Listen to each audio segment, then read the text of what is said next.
Assalamu alaikum.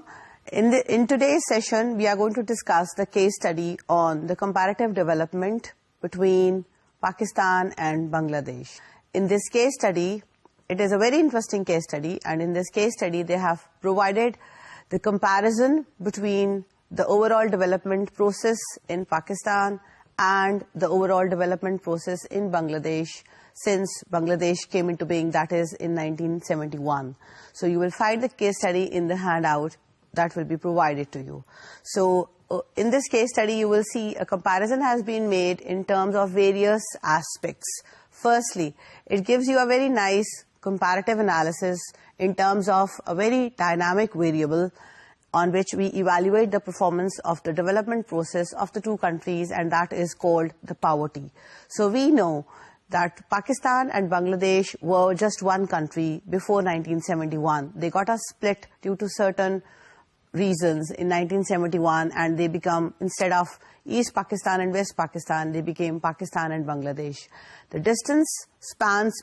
between the two countries is almost 1,000 miles. But as long as the economic scenario of the two countries is concerned, at that time when it got broke, when the two countries got a split, اس وقت کے economic situation کو اگر آپ consider کرتے ہیں particularly in terms of poverty, تو you will see that there was a lot of difference between the two Pakistans. Like West Pakistan which is the now Pakistan میں جو اکنامک سچویشن ہے, جو پاورٹی کے انڈیکیٹرز تھے in 1971, that were fairly better as compare to the poverty indicators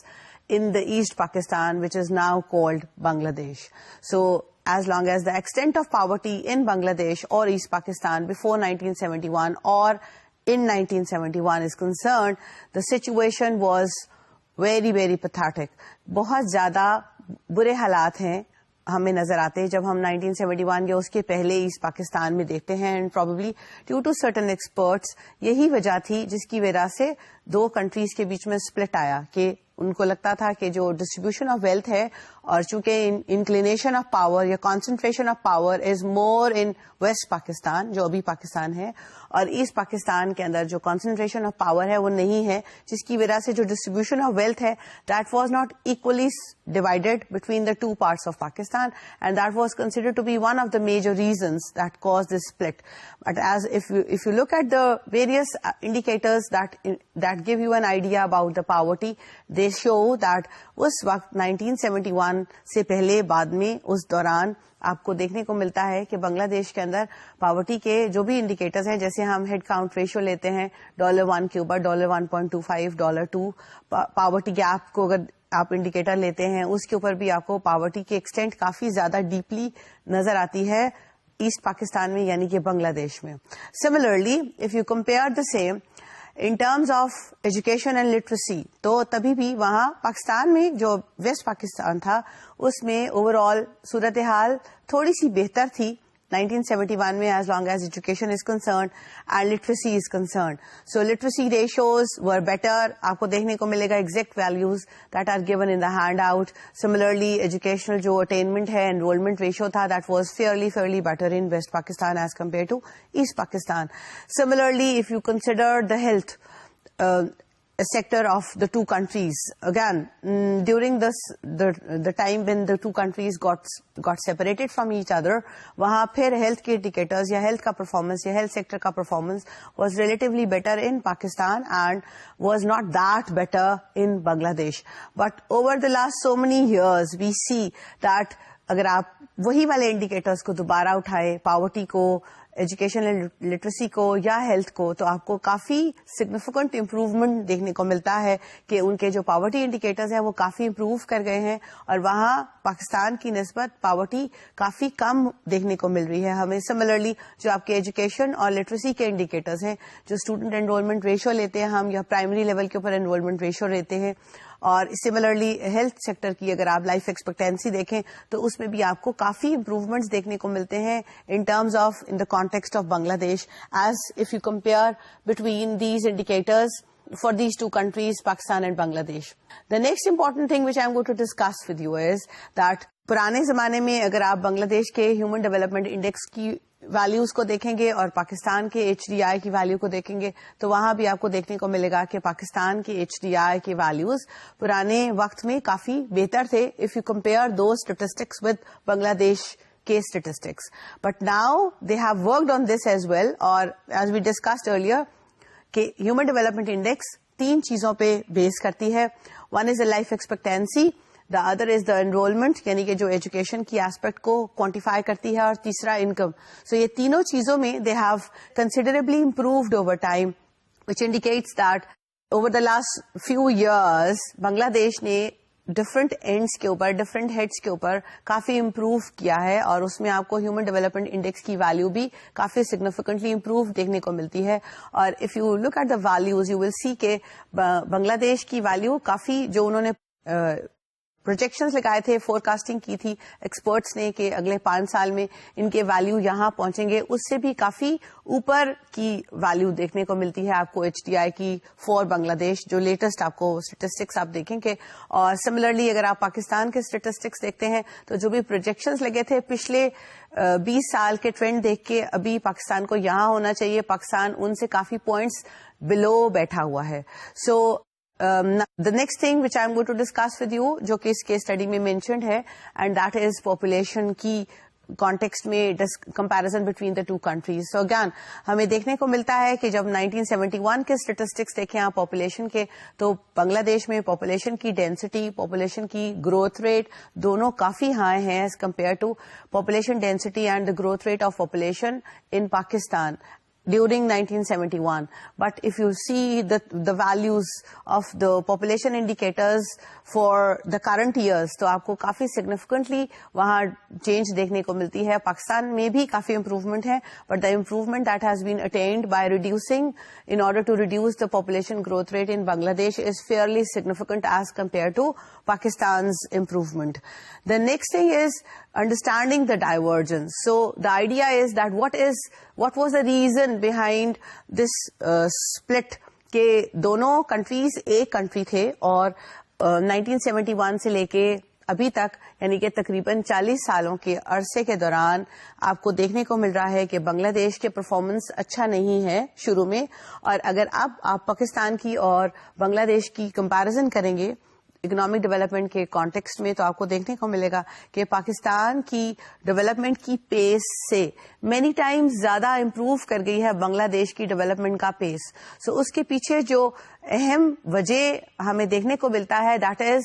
the improvement in terms of economic development and at the same time the improvement in terms of the social development. So اگر ہم critically analyse کریں بنگلہ دیش کے performance کو اور factors کو take out کرنے کی کوشش کریں گے, کیا وجہ تھے جس کے پیچھے آپ کو بجائے اس کے کہ پاکستان اور بنگلہ دیش کے گروتھ دونوں کنورج ہوں, آپ کو وہاں کافی بڑا ڈائیورجنس ملتا ہے in terms of all these major economic indicators which we have discussed recently. So divergence کے پیچھے سب سے اہم وجہ جو بتائی گئی ہے یا اینالسٹ نے دکھائے ہے انالیسس کرنے کے بعد, they say that it's not only the economic sector جو کہ بہت سگنیفیکنٹلی امپروو کیا ہے بنگلہ دیش میں, وہاں سوشل سیکٹر نے بھی کافی زیادہ امپروو کیا ہے. اور اس کے پیچھے جو سب سے اہم وجہ بتائی جاتی ہے یا دیکھی جاتی ہے, that is the growth of the NGOs. جو نان گورنمنٹل آرگنائزیشنس ہیں بنگلہ دیش کے, انہوں نے بہت زیادہ وائبرنٹ ہو کے بہت زیادہ اہم کردار ادا کیا ہے to overall develop the social sector in Bangladesh, جس کی وجہ سے وہاں آپ کو جینڈر ایکوالٹی کے اندر کافی اہم پیش رفت دیکھنے کو ملتی ہے. آپ کو دیکھنے کو ملتا ہے کہ وہاں اگر آپ انرولمنٹ ریشو کے اوپر کمپیرزن کریں تو پاکستان میں ابھی بھی آپ کو دیکھنے کو ملے گا کہ there is some sort of disparity in terms of gender. جب آپ اسٹوڈنٹ انرولمنٹ اٹھاتے ہیں, primary enrolment, for example I am going to quote a figure here کہ میلز کے لیے اگر آپ ڈیٹا اٹھائیں لیٹسٹ پاکستان کے لیے, تو آپ کو دیکھنے کو ملے گا کہ اگر 100 میلز اسکول جا رہے ہیں, میلز بچے لڑکے اسکول جا رہے ہیں, تو اس کے اگینسٹ 61 گرلز اسکول جا رہی ہیں. But on the other hand اگر آپ بنگلہ دیش میں یہی والی ویریبل کے اوپر ڈیٹا اٹھائیں گے لیٹسٹ, تو اٹ ول شو کہ اگر آپ دیکھتے ہیں کہ وہاں 100 میل یعنی کہ 100 لڑکے اسکول کے لیے انرولمنٹ ہوا ہے ان کا, تو لڑکیوں میں اس کی پرپورشن از 103 لڑکیاں اگینسٹ 100 لڑکوں کے اسکول کے لیے enroll ہوئی ہیں. So that indicates that overall they have improved not only in terms of improving in the per capita income, improving in the overall GDP growth rate. وہاں آپ کو بہت سائزبل یا سگنیفیکنٹ فرق دیکھنے کو ملتا ہے in the overall change in the gender equality as well. وہاں جو آپ کے جتنے بھی سوشل سیکٹر ہے اس نے کافی امپاورمنٹ یا بہت فاسٹ کر کے ڈیولپمنٹ دکھائی ہے, and that is primarily because of a significant contribution made by the NGOs ان بنگلہ دیش. اور اس کے کافی ایگزامپلس کوٹ کیے جاتے ہیں کہ ان کا کافی وائبرنٹ رول ہے. As long as geographical conditions are concerned, we know کہ اگر ہم کمپیرزن کریں جیوگرافیکل سچویشن کا یا جیوگرافیکل لوکیشن کا بٹوین دا ٹو کنٹریز, اگر ہم کمپیرزن کریں تو we see that as long as the geographical situations in Bangladesh is concerned and the geographical situation in Pakistan is concerned, Pakistan کی جو صورتحال ہے in terms of geographical factors وہ کافی فیوریبل ہے پاکستان کی ڈیولپمنٹ کے پروسیس کو فاسٹن کرنے کے لیے. لیکن اگر آپ بنگلہ دیش کی جیوگرافیکل لوکیشن یا جیوگرافیکل فیکٹرز کو نوٹس کرتے ہیں تو آپ کو پتا ہے کہ اس کا کافی حصہ سمندر کے ساتھ ہے, اور وہاں بہت اکثر آپ کو دیکھنے کو ملتا ہے کہ وہاں کبھی فلڈز آ جاتی ہیں اور کبھی بہت ساری اس طرح کے مسائل سے درپیش ہو جاتے ہیں وہاں کے لوگ, اور اس کو اوور کم کرنا again it would be very hectic اور like economically not very good. Economic کی جو ڈیولپمنٹ کی پروسیس کے واسطے یہ بہت اچھی چیز ان کے لیے نہیں ہے, but even then despite having bad geographical factors اور بیڈ جیوگرافیکل لوکیشن انہوں نے مینج کیا ہے کافی سوئفٹلی اپنی اکانومی کو گرو کرنے کے لیے. اور جب آپ پاکستان کی پیس آف گروتھ کے ساتھ بنگلہ دیش کی پیس آف گروتھ کو کمپیئر کرتے ہیں تو آپ کو دیکھنے کو ملے گا پرٹیکولرلی پچھلے 40 سال میں کہ وہاں بنگلہ دیش نے کافی سگنیفیکنٹلی امپروو کرا ہے in terms of the economic and the social development. The next thing that is discussed in this case study is the governance and the role of military. So again we know that وہاں بھی martial law آئی, military کی rule رہی کچھ عرصہ کے لیے, لیکن یہاں as long as West Pakistan یا کرنٹلی پاکستان از کنسرنڈ تو وہاں ہمیں دیکھنے کو ملتا ہے کہ گورننس جو ہے اس میں کافی سارے لکوناز یا کافی سارے ایشوز دیکھنے کو ملتے ہیں ہمیں ویسٹ پاکستان. تو ہم اگر فیکٹرز نکالیں کہ what could be the few factors جن کو ہم بیس بنا سکتے ہیں that these were the reasons جو کہ ڈائیورجنس کی وجہ بنے, تو اس میں ایک اور فیکٹر جو کہ ہائی لائٹ کیا گیا ہے ان this case study is the poor governance in West Pakistan. Probably that led to this big divergence between the two countries which were initially one.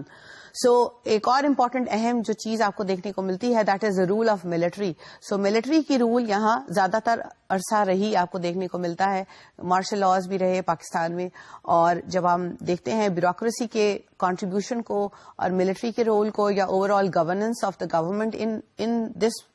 Section of Pakistan which is called Pakistan now, which was previously called West Pakistan. تو آپ کو دیکھنے کو ملے گا according to the theorist انہوں نے نکالا ہے کہ یہاں جو ایک اور ایشو ہو سکتی ہے جو کہ وجہ بن سکتی ہے ڈائیورجنس کی, اس میں جو آپ کی کرپشن ہے that is one of the major contribution, اور بیوروکریسی کے پاس کافی زیادہ پاور ہے کمپیریٹیولی, جس کی وجہ سے they kind of like obey the political governments, یا جو بھی آپ کی گورنمنٹ ہوتی ہے ملٹری کی رول ہے یا پولیٹیکل گورنمنٹ ہے ان کی اوبیڈینس کرتے ہیں آپ کی جو بیوروکریسی ہے, اور اس اوبیڈینس کے اندر نیچرلی ان کو فیور کیا جاتا ہے, اینڈ اس کی وجہ سے کافی پرابلم آتے ہیں کہ جو عام آدمی ہے اس کے پاس پاور نہیں ہوتی ہے, وہ انفلوئنس نہیں کر سکتا ہے ڈیسیشن میکنگ پروسیس کو, لا اینڈ آرڈر کا سچویشن بہت اچھا نہیں ہوتا ہے, اور جس کی وجہ سے مسائل کم ہونے کی بجائے بڑھنا شروع ہو جاتے ہیں. So this could be one of the many reasons جو کہ divergence between the growth process in Pakistan and Bangladesh کو ایکسپلین کرتا ہے, and that is this relationship between the bureaucracy and the political governments which can be military governments or the political governments in Pakistan. In this case study, in addition to the factors which we have discussed so far, they have given a number of other factors as well, which provide a nice comparison on the overall development processes in the two countries.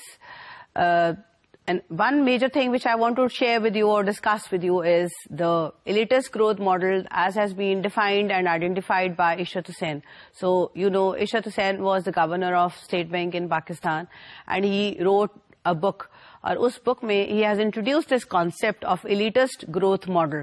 According to this model, he says that پورا economy of Pakistan کو دو طرح کے groups میں split کیا جا سکتا ہے. ایک گروپ ہے جس میں زیادہ لوگ شامل ہیں اور اس میں عوام کو انہوں نے کانسٹیٹیوٹ کرا ہے. So one group is constituted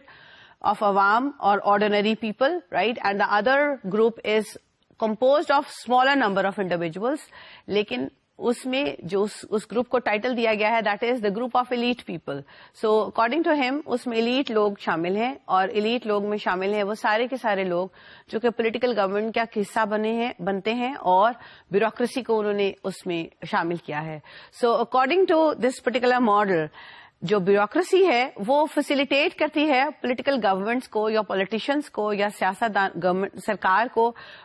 کہ جو وہ کام کرنا چاہتے ہیں, جو جس قسم کے پالیسیز بناتے ہیں اس کو وہ فیسیلیٹیٹ کرتے ہیں ان کو ایگزیکیوٹ کرنے کے لیے. اور نیچرلی جو پولیٹیکل ہماری باڈی ہے یا پولیٹیکل گورنمنٹ ہوتی ہے وہ ہمیشہ کوشش یہ کرتی ہے کہ اس قسم کے پالیسیز بنائے یا اس قسم کی لیجسلیشن بنائی جائے جو کہ by the and of the day انہی لوگوں کو فیسیلیٹیٹ کر رہی ہے. اور بیوروکریسی کو کچھ فائدہ پہنچتا ہے, کو ڈیفینیٹلی فائدہ پہنچتا ہے اس ہیلپ کرنے کے لیے گورنمنٹ کو, اور ان کے تھرو وہ ایگزیکیوٹ کراتے ہیں. سو اس سے کیا ہے کہ کانسنٹریشن آف ویلتھ یا انکم کا جو سارے کا سارا فائدہ ہے یا پالیسیز کا جتنا بھی ایڈوانٹیج ہے وہ میجرلی اس ایلیٹ گروپ کے بیچ میں ہی رہتا ہے, جبکہ اس کا فائدہ عام لوگوں پہ یعنی کہ سیکنڈ گروپ کے پاس نہیں جاتا, اور اگر جاتا بھی ہے تو بہت تھوڑے سے لیول کے اوپر جاتا ہے. So this is how by using this concept of elitist growth model, Ishrat Hussain has tried to explain کہ this is one of the major reasons جس کی وجہ سے ہمیں پاکستان کے ڈیولپمنٹ پروسیس کے اندر کافی سارے کمپلیکیشنز دیکھنے کو ملتے ہیں. سو اگر ہم جائزہ لگائیں یا انالیسس کریں کہ وہ کون سے ڈھیر سارے عوامل ہیں یا فیکٹرز ہیں جن کی بیسس کے اوپر آپ دیکھتے ہیں کہ 1971 میں پاکستان اور بنگلہ دیش سیم کنٹری کا حصہ تھے, مگر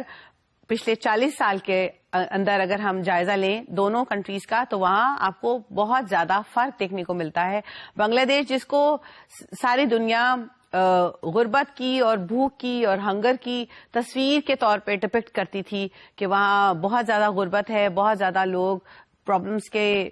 شکار ہیں, وہاں زیادہ سے زیادہ فلڈز آ جاتی ہیں, ان کے لوگوں کے گھر اور کراپ سب کچھ ڈسٹروائے ہو جاتا ہے اور ہمیں ان کی مدد کرنی چاہیے. آج سے 40 سال پہلے دنیا کا یہ اوپینین تھا اس کنٹری کے بارے میں. ابھی the opinion has been all together transformed. اب دنیا ان کو بہت نائسلی پروگرس کرتا ہوا دیکھ رہی ہے. اور اگر آپ دیکھیں گے بنگلہ دیش کی جو ٹیکسٹائل انڈسٹری ہے یا بہت سارے ادر ایریاز میں انہوں نے بہت سگنیفیکنٹلی ڈیولپ کیا ہے. اور اگر ہم اب کہ بنگلہ دیش کو اب کے پاکستان کے ساتھ کمپیئر کریں تو آپ کو پاکستان کافی پیچھے بیٹھا ہوا دیکھنے کو ملتا ہے, which is something which is like not a very good thing, which is alarming, but this is how this case study throws light on a very useful and important aspect جو کہ بتاتی ہے کہ کس طرح سے ہم کافی بہتر ہوتے. 40 سال کوئی بہت زیادہ بڑا عرصہ نہیں ہے, اس میں کافی بہتر حالت میں تھے اور ابھی ہم ان سے کافی لیگڈ والے سچویشن میں پہنچ گئے ہیں. سو اگر وہ مینج کر سکتے ہیں اس کو اتنا سوئفٹلی اپنے آپ کو یہ حالات کو امپروو کرنا اور اپنے پروسیس آف ڈیولپمنٹ کو اتنا اسپیڈیلی فاسن کرنا کہ ابھی ان کے سارے جو اکنامک اور سوشل انڈیکیٹرز ہیں وہ کافی امپروومنٹس دکھا رہے ہیں, تو پاکستان بھی اپنے ان سارے آسپیکٹس کو یا پرابلمس کے اوپر اوور کم کر کے اپنے اکنامیکلی اور سوشل انڈیکیٹرز کو کافی حد تک امپروو کر سکتا ہے. The topic is classical theories of economic growth and development. In this topic, we will be talking about the various theories that have been promulgated by world-renowned economists who have tried to explain the process of economic development by considering different aspects that explain the process of economic development. So, we will be discussing these models or theories one by one. So I have classified the models into 5 categories. سب سے پہلے ہم جو classical economist ہیں ان کی contribution کیا ہے process of development کو explain کرنے کے لیے we are going to discuss that. Secondly I am moving on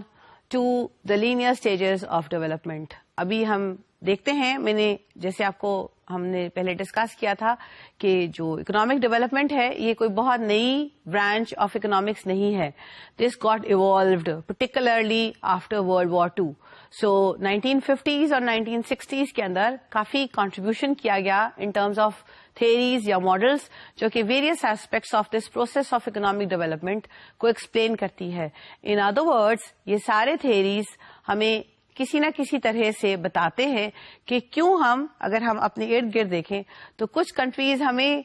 lead back نظر آتے ہیں, کچھ کنٹریز ہمیں دیکھنے کو ملتے ہیں کہ وہ بہت فاسٹلی گرو کر رہے ہیں. سو یہ تھیریز کی مدد سے ہمیں اندازہ لگانا آسان ہو جاتا ہے کہ کون سے ایسے فیکٹرز ہیں جو کہ کنٹریبیوٹ کرتے ہیں کسی بھی اکانومی کے پروسیس آف اکنامک ڈیولپمنٹ کو تیز کرنے کے لیے, اور کون سے ایسے فیکٹرز ہیں یا عوامل ہیں جن کا ہونا یا نہ ہونا کسی بھی پروسیس آف اکنامک ڈیولپمنٹ کسی اکانومی کی کو سلو ڈاؤن کرتے ہیں یا اوور آل کمپلیٹلی اس کو شن کر دیتے ہیں, کلوز کر دیتے ہیں یا بند کر دیتے ہیں. سو یہ سارے کے سارے تھیریز جو ہے ان کو ہم 5 ڈفرنٹ کیٹیگریز میں سپلٹ کر سکتے ہیں. اور جو میں نے آپ کو بولا سیکنڈ جو کلاسیفیکیشن ہے یا سیکنڈ سیکشن جس کو ہم ڈسکس کریں گے that is composed of the theories جو کہ پرٹیکولرلی 1950s اور 60s کے اندر بنائی گئی تھی یا پیش کی گئی تھی, اور ان میں میجرلی جو ڈیولپمنٹ کا پروسیس ہے اس کو ایک لینئر پروسیس کے طور پہ ڈیفائن کیا گیا ہے کہ آپ نے پہلے ایک سچویشن ایک سٹیج کو اٹین کرنا ہوتا ہے, پھر آپ ترقی کرتے ہیں اور آپ دوسرے سٹیج پہ چلے جاتے ہیں, پھر آپ ترقی کرتے ہیں, پھر تیسرے سٹیج پہ چلے جاتے ہیں, سو on and so forth. So 1950s اور 60s میں جتنے بھی تھیریز ہیں اکنامک ڈیولپمنٹ کے وہ لینئر سٹیجز آف گروتھ کے ہیڈ میں کلاسیفائی کیے جا سکتے ہیں. پھر ہمارے پاس جو تھیریز ہیں لیٹر آن جو نئے ڈیولپ ہوئے ان میں لیوس کا ماڈل ہم ڈسکس کریں گے, دیٹ از لیبلڈ اور tagged as the structural change. اس میں لینئر اسٹیجز کی بات نہیں کی گئی, اس میں آل ٹوگیدر اسٹرکچرل ٹرانسفارمیشن کو لیا گیا ہے ایز دیٹ سم تھنگ جو کہ ڈیولپمنٹ کے پروسیس کو ایکسپلین کرتا ہے. And then we will move further, ہم اس کے بعد جتنے بھی لیٹسٹ ڈیولپمنٹس ہیں, کاؤنٹر ریولیوشن ہے, نیو کلاسیکل کاؤنٹر ریولیوشن, ہم اس کی بات کرنے جا رہے ہیں. اور ابھی تک جتنے بھی اہم ایسی کی تھیوریٹیکل کنٹریبیوشنس کیے گئے ہیں جو کہ ڈیولپمنٹ کے پروسیس کو ایکسپلین کرتی ہیں, ہم ان کا جائزہ لیں گے کہ وہ کیا وضاحت کرتے ہیں. اور ایک اور امپورٹنٹ بات جو میں اس میں ڈسکس کروں گی آپ کے ساتھ that is a dependence model, کہ ہم سمجھتے ہیں کہ کچھ کنٹریز ایسی ہیں دنیا کے اندر جو کہ فورن کنٹریز کے اوپر بہت زیادہ ڈیپینڈنٹ ہو جاتی ہیں, and probably that is the reason کہ ان کے جو ڈیولپمنٹ کی پروسیس ہے وہ کافی سلو ڈاؤن ہو جاتی ہے. So these are the various things جو کہ ہم ڈسکس کرنے جا رہے ہیں اس سیشن کے اندر. Firstly I am going to discuss the classical approach. So classical economist میں ہمیں پتا ہے کہ جب ہم اکنامکس کی ہسٹری میں جاتے ہیں تو وہاں آپ کو ڈیولپمنٹ اکانومسٹ تو دیکھنے کو نہیں ملیں گے, وہاں اکانومسٹ ہیں, اور اس میں جو فیمس اکانومسٹ ہیں ان میں سب سے پہلے نام آتا ہے ایڈم اسمتھ کا. سو ایڈم اسمتھ مشہور ہیں اپنی 2 کتابوں کی وجہ سے. اس میں ایک کتاب جو کہ بہت زیادہ فیمسلی ڈسکس کی جاتی ہے, کوٹ کی جاتی ہے, that is wealth of nations. So wealth of nations میں he discusses to an extent this process of growth, اور according to him like his approach is considered to be a very optimistic approach, and according to him, according to Adam Smith, آپ کی جو لوگ ہیں جیسے جیسے expand کرتی ہے ڈیمانڈ یا ایکسپینشن ہوتا ہے کسی بھی اکانومی کے اندر, اگر وہاں ڈویژن آف لیبر آ جائے یا اسپیشلائزیشن کا حاصل کرنا شروع کر دیں لوگ, انڈسٹریل سیکٹر میں آپ نے آؤٹ پٹ کو پروڈیوس کرنا ہے اور وہاں آپ ڈویژن آف لیبر کر کے لوگ اسپیشلائزیشن کریں کہ فار ایگزامپل ایک گروپ آف پیپل ہے وہ ایک سرٹن کام میں اسپیشلائز کر لے, ایک گروپ آف پیپل ہے وہ دوسرے کام میں اسپیشلائزیشن حاصل کرے گا, تو اس سے آپ کی جو اوور آل پروڈکٹیوٹی ہے وہ کافی مینی ٹائمز انہانس ہو جاتی ہے, اور اس وجہ سے آپ کی جو ایگریکلچرل سیکٹر کی جو کنٹریبیوشن ہے, وی نو دیٹ اگر ہم مسلسل کوئی ایک چیز کو پروڈیوس کرتے چلے جائیں, it is subject to diminishing returns, وہاں ڈس اکانومیز آف اسکیل آ جاتے ہیں. سو اگر for example if you continuously keep on doing the same thing again and again and again, تو شروع میں تو آپ کو اس کے اوپر مہارت آئے گی, بٹ اگر آپ اس کو مسلسل کرتے چلے جائیں گے تو وہاں آپ کو ڈس اکانومیز آف اسکیل ملنا شروع ہو جاتے ہیں. سو اکارڈنگ ٹو اگر ایگریکلچر سیکٹر میں ہی آپ پروڈیوس کرتے جائیں تو ایونچولی اسٹیج ول کم جہاں ڈس اکانومیز آف اسکیل آئیں گے, اور ڈس اکانومیز آف اسکیل کی وجہ سے آپ کا جو ٹوٹل آؤٹ پٹ ہے, اگر آپ صرف اور صرف ایگریکلچرل سیکٹر کی آؤٹ پٹ پہ ڈیپینڈنٹ ہیں تو آپ کا اوور آل جو لیول آف آؤٹ پٹ ہے وہ کانسٹنٹ ہو جائے گا, ایک سرٹن لیول کے اوپر جا کے کانسٹنٹ ہو جائے گا. بٹ اگر آپ اس کے ساتھ ہی میں انڈسٹریل سیکٹر کو ڈیولپ کریں اور وہاں آپ ڈویژن آف لیبر کے تھرو اسپیشلائزیشن حاصل کریں تو انڈسٹریل سیکٹر کے economies of scale overpower کر دیں گے diseconomies of scale in the agricultural sector, اور اس سے آپ کی جو نیشنل آؤٹ پٹ ہے یا ٹوٹل آؤٹ پٹ ہے وہ رک جانے کی بجائے وہ بڑھنا شروع ہو جائے گی. And that is some thing which is positive, اور اس طرح سے آپ اپنے گروتھ کے پروسیس کو ایکسپیڈائٹ کر سکتے ہیں یا اپنی اکانومی کو فلرش کر سکتے ہیں. So this is how Adam Smith have try to explain the process of development in an economy. So اگر ہم باقی کے classical economist other than Adam Smith کو دیکھتے ہیں, جن میں ڈیوڈ ریکارڈو, جان اسٹیورٹ مل شامل ہیں, اور اس طرح کے کئی مشہور نام آپ کو دیکھنے کو ملیں گے, وہاں آپ کو کافی ڈسمل یا آپ کو پیسیمسٹک اپروچ دیکھنے کو ملتی ہے. دے بلیو کہ جیسے جیسے وقت گزرتا جائے گا ویسے ویسے آپ کے جو ایگریکلچرل سیکٹر کی جو گروتھ ہے اور پاپولیشن کا گروتھ, جیسے آپ نے میلتھس کی تھیوری دیکھی ہوگی, according to Malthus the same school of thought, اس زمانے کے جتنے بھی لوگ ہیں جن کو ہم کلاسیکل اکانومسٹ بولتے ہیں, ان کا خیال یہ تھا, جو کہ pessimist school of thought majorly categorize کیا جاتا ہے. اکارڈنگ ٹو دیم جو پاپولیشن کا گروتھ ریٹ ہے وہ ایونچولی اوور پاور کرنے جا رہا ہے growth rate of the agricultural sector یا فوڈ کا گروتھ ریٹ. سو جب پاپولیشن کی گروتھ ریٹ اوور پاور کر جائے گی فوڈ کے گروتھ ریٹ پہ, تو eventually there is going to be hunger prevailing in different parts of the world. Malthus said this is what the people of that time period said کہ ہمارے پاس جو مسائل ہیں وہ ان کا اضافہ ہو جائے گا اور ہمیں وہاں پیسمزم دیکھنے کو ملتا ہے. لیکن اگر آپ ایڈم اسمتھ کو دیکھیں تو وہاں آپ کو آپٹیمزم دیکھنے کو ملتا ہے, and he tells you that if you bank upon specialization particularly in the industrial sector that will help you in enhancing the overall development process in an economy. So this is how they have tried to explain this thing, and probably because of this pessimist economists جنہوں نے کہا کہ جو population کا growth rate ہے یا agricultural sector کی ڈس economies of scale ہے وہ ایونچولی آپ کو پرابلمس کی طرف لے کے جانے جا رہی ہے. And probably that was the reason کہ کارلائل نے ڈکلیئر کیا اکنامکس کو ایز اے ڈسمل سائنس, کا مطلب کہ یہ کوئی سیڈ قسم کی برانچ آف نالج ہے جو کہ آپ کو سیڈنس کے بارے میں بتانے جا رہی ہے. But we see that whatever Adam Smith identified earlier that was pretty true, اور ہم دیکھتے ہیں وقت کے ساتھ ساتھ کہ آپ کو all over the globe expansion دیکھنے کو مل رہا ہے. انڈسٹریل سیکٹر کافی مینی فولڈز گرو کیا, not only in the developed countries بلکہ ڈیولپنگ کنٹریز میں بھی آپ کو دیکھنے کو ملتا ہے کہ جیسے جیسے وہ فردر ڈیولپ کرتی جاتی ہیں انڈسٹریل سیکٹر کافی بڑا ہوتا چلا جاتا ہے, اور نیچرلی اس سے امپلائمنٹ کے اپرچونیٹیز ڈیولپ ہوتے ہیں, لوگوں کی انکم بڑھتی ہے, پر کیپٹا انکم ایکسپینڈ کرتی ہے, امپلائمنٹ اپرچونیٹیز زیادہ سے زیادہ جنریٹ کرتے ہیں. So this is what the classical economist explained economic development in their perspective. So the next thing which I am going to discuss with you is the linear stage model, and اس میں ہم دو important چیزوں کو discuss کرنے جا رہے ہیں. One is the روسٹوز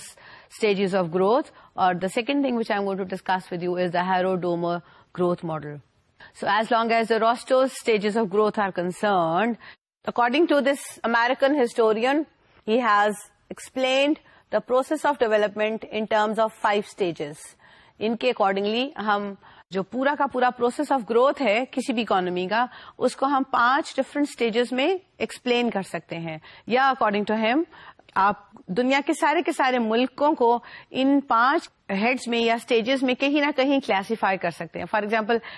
کچھ countries in the world آپ کو دیکھنے کو ملیں گے کہ وہ ایک طرح کی اسٹیج میں بیٹھے ہوئے ہیں, کچھ کنٹریز آپ کو سیکنڈ اسٹیج میں فال کرتے ہوئے دکھائی دیں گے, کچھ کنٹریز تھرڈ میں, so on and so forth. So I am going to discuss each of these 5 stages with you, which the entire model is presented by an American historian called W. Rostow. So his name is Walter Rostow. So سب سے پہلی جو انہوں نے stage define کی ہے, that is called the subsistence stage. Next انہوں نے بولا is the precondition stage. I'm going to discuss these stages one by one later on, right? ابھی میں آپ کو صرف ان کی لسٹ بتا رہی ہوں. So first stage is subsistence. Subsistence کے بعد according to him جو economy ہے وہ subsistence کے بعد نکل کے preconditions کے stage میں جاتی ہے, اور preconditions to take off آپ اس کو ڈیفائن کر سکتے ہیں. Then it moves to stage number 3 which is called growth in industrialization and in agricultural sector. پھر آپ کے پاس جو چوتھی اسٹیج آتی ہے that is the sustained growth stage, اور لاسٹ جو اسٹیج ہے that is called the high mass consumption stage. So سب سے پہلے میں آپ کے ساتھ ڈسکس کرنے جا رہی ہوں what is meant by subsistence stage. So subsistence کے لیے ایک امپورٹنٹ ٹرم آپ کو پتا ہونا چاہیے, and that is called subsistence agriculture. So subsistence agriculture کا مطلب ہوتا ہے کہ وہ سارے لوگ جو کہ ایگریکلچرل سیکٹر کے ساتھ منسلک ہیں وہ صرف اتنا آؤٹ پٹ کو پروڈیوس کرتے ہیں جو کہ ان کے پرسنل کنزمپشن کے لیے سفیشینٹ ہوتا ہے. سو وی نو کہ جو آؤٹ پٹ پروڈیوس کی جاتی ہے ایگریکلچر سیکٹر کے اندر اس کے 2 فوائد حاصل ہو سکتے ہیں. ایک تو آپ پرسنل کنزمپشن کے لیے رکھ سکتے ہیں, دوسرا آپ اس کو کمرشل پرپز کے لیے رکھ سکتے ہیں. سو کمرشل پرپز کا مطلب کہ آپ کچھ آؤٹ پٹ, بہت ڈھیر ساری آپ نے آؤٹ پٹ پروڈیوس کری ہے, اس میں سے کچھ سیکشن آپ نے خود کے استعمال کے لیے رکھا, باقی کا جو آؤٹ پٹ کا جو اسپیئر ہے, ایکسٹرا ہے, اس کو اٹھا کے آپ مارکیٹ میں بیچ رہے ہیں اور وہاں سے آپ پیسے کو جنریٹ کر رہے ہیں, آپ انکم ارن کر رہے ہیں. سو دس از ہاؤ آپ اس انکم جنریٹڈ سے آپ یہ والے پیسوں کو کوئی اور ڈفرینٹ ایکٹیویٹیز میں یا اپنی ایگریکلچرل پروسیس کو فردر میکنائز بنانے میں, امپروو کرنے میں مدد دے سکتے ہیں. So according to Rostow subsistence stage میں وہ سارے اکانومیز ہیں جہاں ایگریکلچرل سیکٹر ایک ڈومینیٹنگ سیکٹر ہوتا ہے. تقریباً 95 سے 98% of the total people are involved with agriculture, اور ایگریکلچر جو ہو رہی ہے وہ سبسسٹنس لیول کی ہے. اس کا مطلب کہ وہاں جتنا بھی آؤٹ پٹ کو میجرلی زیادہ تر لوگ پروڈیوس کرتے ہیں وہ اپنے پرسنل کنزمپشن کے لیے اس کو استعمال کرتے ہیں, اس کو کمرشل پرپز کے لیے نہیں استعمال کیا جاتا.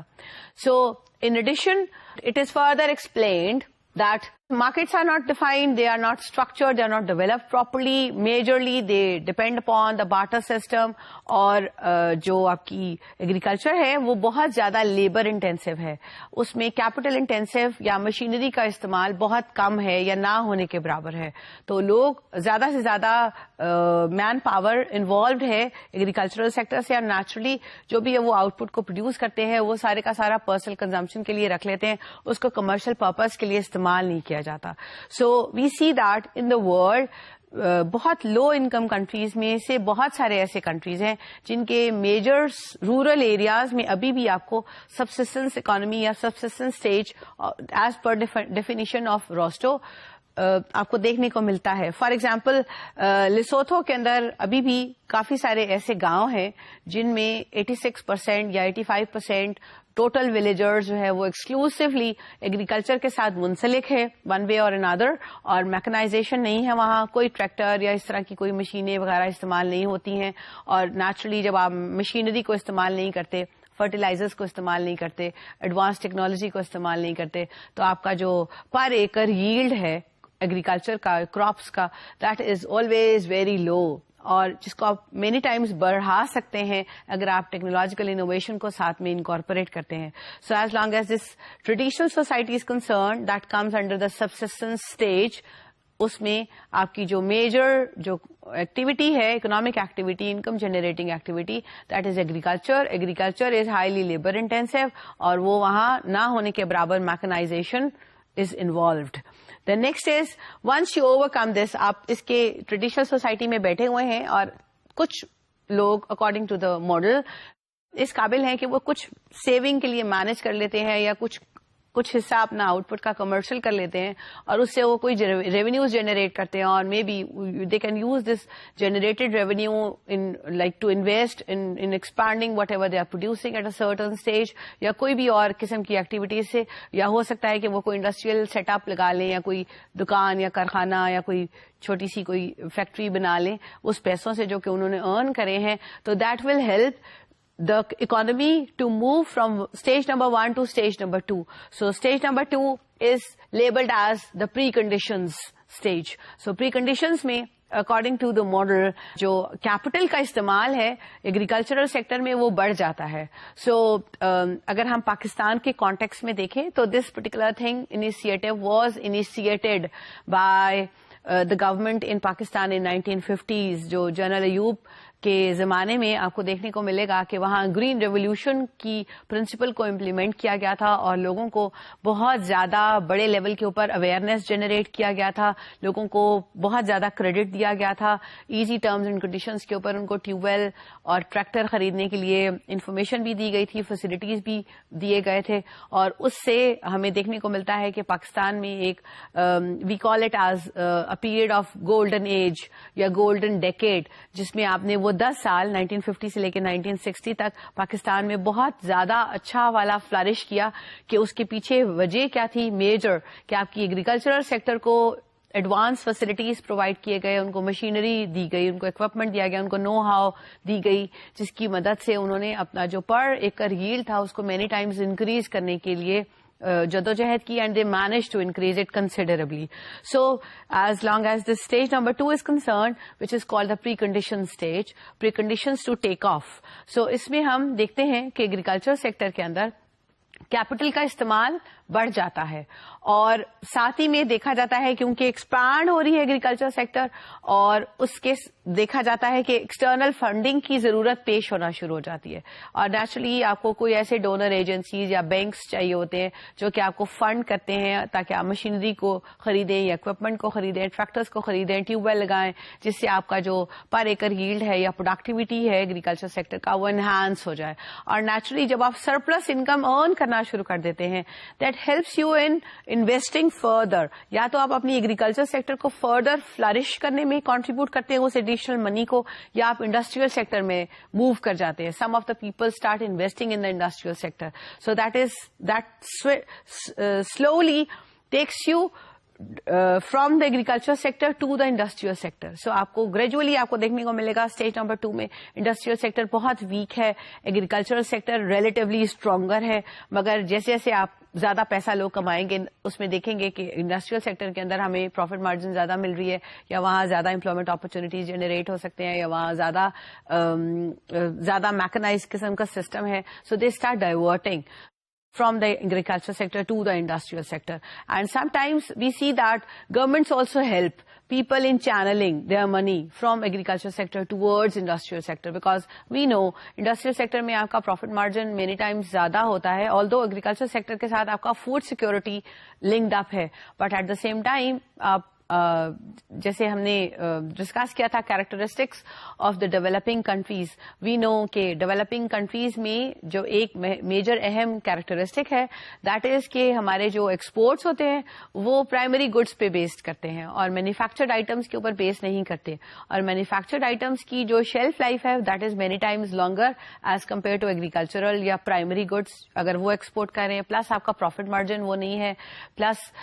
دیر are a number of complications کہ competition, anybody can export primary goods, اس میں کوئی اسپیشلائزیشن کی ضرورت نہیں ہوتی, کوئی ٹیکنالوجی انوالو نہیں ہے, سو کوئی بھی ایکسپورٹ کر سکتا ہے اور وہاں کمپٹیشن زیادہ ہوگا, اور نیچرلی جس چیز میں کمپٹیشن زیادہ ہوتا ہے وہاں ہمارا پروفٹ مارجن نیچے چلا جاتا ہے. سو اس لیے it is essential government realize this thing and they also help people in directing اور channeling their investments from agricultural sector towards the industrial sector. So in the precondition stage we see that although there is a lot of mechanization involved in agricultural sector, but at the same time ہم دیکھتے ہیں کہ آپ کی جو industrial sector ہے وہ بھی تھوڑی سی ایوالو ہونا شروع ہو جاتی ہے, اور ایک اور جو امپورٹنٹ بات ہے پری کنڈیشن اسٹیج کی which has been high by the author of this model. He said that جو آپ کی سیونگز ہیں اور انویسٹمنٹس ہیں ان میں ہمیں کافی سائزبل گروتھ دیکھنے کو ملے گا, اور naturally that happens that can take place جب آپ سرپلس انکم ارن کریں گے ایکسٹرا آؤٹ پٹ کو پروڈیوس کر کے ایگریکلچر سیکٹر میں, تو you will be able to manage more high level of savings and a high level of investments. The next thing is stage number 3 and that is called the take off. So stage number 2 کو ہم کہتے ہیں preconditions to take off, یعنی کہ take off آپ کرنے جا رہے ہیں اس کے پہلے کہ کیا situation ہوگا. And stage number 3 has been categorized as the take off stage. So the take off stage is that in this kind of a situation, یا وہ country جو کہ take off stage میں بیٹھے ہوئے ہیں, they show کہ وہاں industrialization بہت سوئفٹلی انکریز کرنا شروع ہو جاتا ہے. پھر ہم دیکھتے ہیں کہ آپ کی جو سیونگز ہیں, انویسٹمنٹس ہیں, وہ کافی کنسیڈریبلی امپروو کرنا شروع کر جاتے ہیں. پھر ہم اس کے ساتھ میں دیکھتے ہیں کہ آپ کی جو سوسائٹی ہے یا آپ کا اکانومی ہے اس میں کافی زیادہ حصوں میں گروتھ کا پروسیس کافی فاسٹ ہو جاتا ہے, پرٹیکولرلی وہ حصے جو کہ انڈسٹریل سیکٹر کے ساتھ میں لنکڈ اپ ہے. سو another important thing we observe is that a lot of people when they see کہ انڈسٹریل سیکٹر کافی نائسلی فلرش کری ہے اور نیچرلی وہاں کا جو انکم پیکجز ہیں یا ہمارے جو potential employment ہے that is fairly secure as compared to the agriculture sector, اور ہمیں پتا ہے کہ وہاں abundant لوگ involved ہیں. جیسے ہم نے بولا subsistence economy کے stage میں, پھر ہم نے pre conditions میں دیکھا کہ agricultural sector کافی بڑی ہے, اور naturally بڑی کا مطلب ہے کہ بہت زیادہ سارے لوگ agriculture sector کے ساتھ involved ہیں. So we see that agriculture sector کے جو extra لوگ surplus لوگ سمجھتے ہیں اپنے آپ کو کہ ہم زیادہ اچھا بہتر perform کر سکتے ہیں اگر ہم انڈسٹریل سیکٹر میں جا کے انکارپوریٹ ہو جائے یا وہاں جا کے انوالو ہو جائے. So they start moving from the agriculture sector towards the industrial sector. تو ہمیں وہاں کافی سائزبل مائگریشن دیکھنے کو ملتا ہے. In stage number 3 when we see that the economy is taking off, we see a transition of people moving from the agricultural sector towards the industrial sector, and that will further strengthen the size or the growth rate of the industrial sector in an economy. Next, the economy moves to stage number 4 and that is called drive to maturity, یعنی کہ وہ mature ہونے جا رہی ہے and now it is moving towards that stage of maturity. So drive to maturity کا مطلب کہ وہاں ابھی جو growth ہے that becomes self sustaining, کا مطلب کہ اگر پہلے آپ کو external dependence کی ضرورت تھی یا foreign funding کی ضرورت تھی یا external sources of funding کی ضرورت تھی اپنے process کو further expedite کرنے کے لیے, because we saw subsistence economy میں اگر آپ بیٹھے ہوئے ہیں اسٹیج نمبر 1 میں تو آپ کا income is so very low کہ آپ سبسسٹنس لیول کے بیٹھے ہوئے, بیسک نیڈز ہارڈلی سیٹسفائی ہو رہے, ایکسٹرا منی آپ کے پاس نہیں ہے. So naturally in order to expand you need some borrowed money, اور آپ وہ بوروئنگ کر رہے ہیں ایکسٹرنل سورسز سے. So if you look at stage number 4 the major difference is کہ یہاں آپ سیلف ڈیپینڈنٹ ہو گئے ہیں. آپ کو جتنا بھی ایکسٹرا منی چاہیے that can be generated from with in the economy. So because آپ کی انڈسٹریل سیکٹر کافی اسٹرینتھن ہو گئی ہے اور آپ کے جو ایگریکلچر سیکٹر ہے وہ بھی اس کو ہم بول سکتے ہیں it has become a but more effective, کیونکہ وہاں جتنی بھی آپ کی ایکسٹرا مین پاور انوالو تھی, ایکسٹرا لوگ تھے, وہ اٹھ کے شفٹ ہو گئے ہیں, ٹرانسفارم ہو گئے ہیں, مائگریٹ کر گئے ٹوورڈز دا انڈسٹریل سیکٹر. سو ایک اور چیز جو ہم امپورٹنٹ دیکھتے ہیں کہ ہمارا انڈسٹریل سیکٹر فردر ڈائیورسیفائی یا کافی زیادہ ڈائیورسیفائی ہو جاتا ہے. So we saw that in stage number 2 it started developing and then in stage number 3 وہ کافی گرو کر کے انڈسٹریل سیکٹر آپ کا بڑا ہوا ہے, اور اسٹیج نمبر 4 میں ہم دیکھ رہے ہیں کہ بڑا ہو گیا ہے اور اب وہ ڈائیورسیفائی ہونا شروع ہو گیا ہے. لائک اس کا مطلب کہ آپ نے اگر کانسنٹریٹڈ انڈسٹری تھی, آپ 5 یا 6 یا 10 طرح کے ڈفرنٹ چیزیں بنا رہے تھے in the beginning, now you are further diversifying کہ آپ کے اوور آل جو آپ کا کنزمپشن بہیویئر ہے وہ کافی کمپلیکس ہو گیا ہے, اور آپ کی جو ٹیکنالوجیکل انوویشنز ہیں یا ٹیکنالوجیکل امپروومنٹس ہیں ان کی مدد سے آپ اپنی انڈسٹریل سیکٹر کو کافی حد تک ڈائیورسیفائی کر سکتے ہیں. نیکسٹ از ایک اور امپورٹنٹ بات جو which is associated with this stage number 4 which is called drive to maturity is کہ یہاں آپ کا جو ٹیکنالوجی ہے وہ کافی انہانس ہو جاتا ہے اور کافی حد تک اس کو یوٹیلائز کرنا شروع کر دیتے ہیں لوگ. So it's mainly because of this enhance utilization of the technological innovations کہ آپ کی جو انڈسٹریل سیکٹر ہے وہ کافی اسٹرینتھن بھی ہو گئی ہے ہے اور ڈائیورسیفائی بھی ہونا شروع ہو جاتی ہے. So this further leads to the last stage, stage number 5, which is called the stage of mass consumption. So this is labeled as the high mass consumption stage. yahan کی جو ہال مارکس ہیں یا important factors ہیں یا salient features ہیں, that is جو آپ کا آؤٹ پٹ ہے دیٹ بیکمز ویری ہائی. آپ کی جو ڈیوریبلس کا کنزمپشن ہے among the consumer class, it becomes also very high. اس کا production industrial sector becomes very high. پھر اس کے ساتھ ہی میں ہم دیکھتے ہیں کہ اس اسٹیج میں آپ کی جو انڈسٹریل سیکٹر ہے اس کو بھی ڈومینیٹ کر جاتی ہے آپ کی service sector. So service sector is becomes the biggest one, اور پھر آپ کی انڈسٹریل سیکٹر ہے, اور پھر آپ کی ایگریکلچر سیکٹر بن گئی ہے. So we started off with a situation جس کو ہم نے بولا تھا جو ٹریڈیشنل سوسائٹی ہے, سبسسٹنس اکانومی ہے, جہاں agriculture sector was the biggest, industrial sector اور سروس سیکٹر آپ کا نہ ہونے کے برابر بیٹھا ہوا تھا. لیکن ابھی اسٹیج نمبر 5 کے اوپر آپ ہائی میس کنزمپشن والے اسٹیج میں چلے گئے ہیں, جہاں the service sector becomes the biggest one. آپ کی جو کنزمپشن ہے وہ بہت زیادہ ہائی اور ڈائیورسیفائڈ ہو جاتی ہے, اور نیچرلی اس کنزمپشن کو سیٹسفائی کرنے کے لیے آپ کو ڈھیر سارا آؤٹ پٹ کو پروڈیوس کرنا ہے. ڈائیورسیفائڈ انڈسٹریل سیکٹر آپ کی ڈیولپ ہو چکی ہوگی, اور اس میں جو میجر کنٹریبیوشن ہے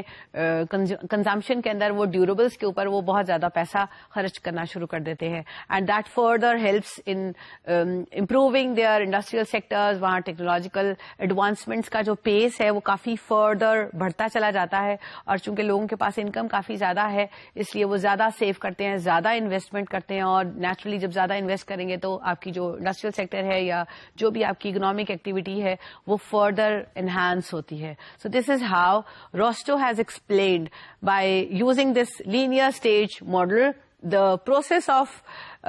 development of an economy کہ وہ ایک عام سبسسٹنس اکانومی سے ایک ڈیولپڈ اکانومی جہاں میس کنزمپشن ہو رہی ہے میں کیسے ٹرانسفارم ہوتی ہے. سو اگر ہم پاکستان کو دیکھیں تو ابھی آپ سوچیں کہ پاکستان کون سی والی اسٹیج میں آپ کے اکارڈنگلی بیٹھا ہوا ہے. Naturally we have got some to an extent not very highly but to an extent industrial sector ہمارا کافی فلرش کیا ہے. ایگریکلچر سیکٹر, سروس سیکٹر اور انڈسٹریل سیکٹر کی اگر ہم proportionate contribution in G D P دیکھیں گے پاکستان میں تو آپ کو دیکھنے کو ملے گا کہ سروس سیکٹر کا contribution is the biggest, right, اور industrial sector is not all though doing very good, but overall ہم دیکھتے ہیں کہ کافی ایکسپینڈیڈ آپ کو انڈسٹریل سیکٹر دیکھنے کو ملے گی as compare to what the industrial sector was in 1947 when Pakistan came into being. لیکن ابھی جو انڈسٹریل سیکٹر ہے کمپیریٹیولی وہ کافی فردر اسٹرینتھن کر گیا ہے, اور سروس سیکٹر آپ کو بہت بڑا گرو کر گیا ہے. سو ہم ہمارے اپنے آپ کو ان 5 اسٹیجز میں آپ کدھر ڈالیں گے. سو وی کین سی کہ in terms of different things it helps us in identifying کہ which stage we are in right now according to the Rostow's model. The next thing I want to discuss with you, as long as the Rostow's stages of growth model is concerned, is a criticism on this model. So we see that there are a number of issues on the basis of which you can criticize this model. اور اس میں ہم دیکھتے ہیں اگر ہم critically evaluate کریں اس particular model کو تو ہمیں کچھ issues دیکھنے کو ملتے ہیں جو کہ پراپرلی ایکسپلین نہیں کی گئے ہیں, یا کوئی ڈیولپمنٹ کے پروسیس کے لیے کوئی بہت اہم چیزیں ہیں جن کا ذکر نہیں کیا گیا. For example if you go through this Rostow's model you won't see anywhere the contribution the role played by the financial sector. So financial sector ہمیں پتا ہے کہ ڈیولپمنٹ کے پروسیس میں بہت اہم رول رکھتا ہے, اہمیت رکھتا ہے. But if you look at the Rostow stage overall ان کی پوری 5 کی 5 اسٹیجز میں جب وہ پروسیس آف ڈیولپمنٹ کو ڈسکس کرتے ہیں نو ویئر انہوں نے ذکر کیا ہے کہ فائنینشیل سیکٹر یا فائنینشیل مارکیٹس کا کس قسم کا ہونا کس طرح سے سلو ڈاؤن یا انہانس کر سکتا ہے پیس آف گروتھ کو. Secondly we don't find enough information in this model جو کہ ہمیں ڈیفائن کرنے میں مدد دے سکے کہ ہر ایک اسٹیج تقریباً کتنے سال کی ہوتی ہے. سو اگر ہم دنیا کے مختلف ترقی پذیر ملکوں کو دیکھیں تو وہاں ہمیں دیکھنے کو ملے گا کہ ہو سکتا ہے کچھ ملکوں کی ڈیٹا کو دیکھ کے آپ اندازہ لگائیں گے کہ وہاں سبسسٹنس جو اسٹیج ہے اسٹیج نمبر 1 وہ کافی لمبی ہو گئی ہے, اور ان کا جو پری کنڈیشنز ٹو ٹیک آف ہے وہ کافی کچھ ملکوں میں آپ کو دیکھنے کو ملے گا preconditions to take off کافی 20-30-40 سالوں کا ہو گیا. پھر آپ کو ٹیک آف اسٹیج میں دیکھنے کو ملے گا کہ کہیں کچھ ملکوں میں کم دکھے گا, کچھ ملکوں میں دیکھیں گے آپ کی جو ٹیک آف کی اسٹیج ہے اس نے بہت شارٹ اسپین میں ٹیک آف کر کے نیکسٹ اسٹیج پہ چلی گئی تھی. سو as long as theory is concerned or the model is concerned, it does not specify that on average ہر ایک stage میں تقریباً کتنا وقت درکار ہوگا. So probably it depends upon the situation prevailing in the economy or the so many different kinds of factors جو کہ اکٹھا ہو کے ہمیں کسی بھی اکانومی یا سیٹ اپ کے بارے میں انفارمیشن دیتے ہیں. مے بی دے ہیلپ کہ وہ آپ ایک اسٹیج سے کتنی تیزی کے ساتھ دوسری اسٹیج میں موو کر جاتے ہیں یا کتنا سلولی آپ ایک اسٹیج سے دوسرے میں جائیں گے. So that is another thing. ایک اور important limitation of this model is کہ یہاں نو ویئر ہیومن ریسورس کو ڈسکس کیا گیا ہے. So human resource,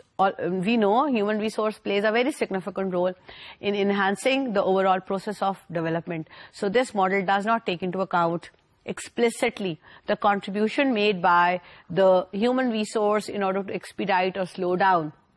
the process of development. Next, it also does not explain کہ آپ کی جو اٹ سیز کہ سیونگ بڑھ جاتی ہے, انویسٹمنٹ بڑھ جاتا ہے, لیکن یہ نہیں اکاؤنٹ فار کرتی ہے ماڈل کہ اگر انویسٹمنٹ ہو رہی ہے تو وہ کس قسم کی ایکٹیویٹیز میں ہو. یعنی کہ اگر آپ انویسٹمنٹ کر رہے ہیں اور اس سے آپ بڑے بڑے محل بنانا شروع کر دیں یا بڑے بڑے آپ پارکس بنانا شروع کر دیں تو نیچرلی بڑے محل بنانے سے ماسز کو کوئی ہیلپ نہیں ملنے جا رہی. بٹ ماڈل سیز کہ جیسے جیسے لوگوں کا انکم بڑھے گا وہ سیونگ زیادہ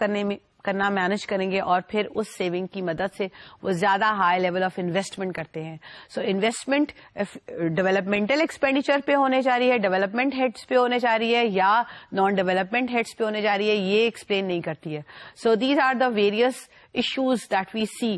as long as Rostow's stages of growth model is concerned. But overall we see that there are a number of countries in the world which are developing, جن کو آپ ان اس different 5 stages میں کہیں نہ کہیں ان کو categorize کر سکتے ہیں that this country is right now sitting in this particular stage, that country is sitting in that particular stage. So it gives you a nice overview, but as long as certain limitations are concerned, they are there. Thank you.